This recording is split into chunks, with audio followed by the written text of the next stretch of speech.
Hello, I wanted to talk today about Proverbs 3, verses 9 and 10. Honor the Lord with your wealth, with the first fruits of all your crops. Then your barns will be filled to overflowing, and your vats will brim over with new wine. So the Bible talks about giving a great deal. God asks that we give our best to Him, and in the proverb it says that you get good things when you give God your best. Obviously, life doesn't always go that way, but like humanity has seen over and over again that hard work and dedication, the first fruits of your efforts, produce good results. Also, we see time and time again when God looks favorably upon those who give their best. In Genesis 4, 2 through 9, we see the sons of Adam and Eve, Cain and Abel, in their interaction with God in reference to giving. So it says, "Now Abel kept flocks, and Cain worked the soil. In the course of time, Cain brought some of the fruits of the soil as an offering to the Lord. And Abel also brought an offering, fat portions from some of the firstborn of his flock. The Lord looked with favor on Abel and his offering, but on Cain and his offering he did not look with favor. So Cain was very angry, and his face was downcast. Then the Lord said to Cain, 'Why are you angry? Why is your face downcast? If you do what is right, will you not be accepted? But if you do not do what is right, sin is crouching at your door. It desires to have you, but you must rule over it.'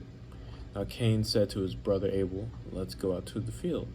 While they were in the field, Cain attacked his brother Abel and killed him. And the Lord said to Cain, 'Where is your brother Abel?' 'I don't know,' he replied, 'and my brother's keeper.'" Giving God his best, Abel received God's approval. Something that was so amazing that Abel's own blood brother was brought to murderous jealousy.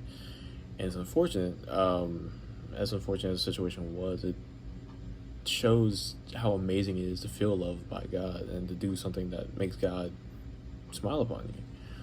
We see in Leviticus and Deuteronomy how it's customary to give God first fruits and tithes as part of the covenant that God made with Israel, in which Israel was to serve God, and God would bring them into the promised land and protect them. Israel didn't keep the covenant all the time. That's the Old Testament in a nutshell. But we see in Malachi how God accuses the Israelites of sinning and how he hopes to be merciful to them if they change their ways. And this is in Malachi 3, 6 through 12. "I, the Lord, do not change, so you, the descendants of Jacob, are not destroyed. Ever since the time of your ancestors, you have turned away from my decrees and have not kept them. Return to me, and I will return to you, says the Lord Almighty." But you ask, how are we to return? Will a mere mortal rob God? Yet you rob me. But you ask, how are we robbing you? In tithes and offerings. You are under a curse, your whole nation, because you are robbing me.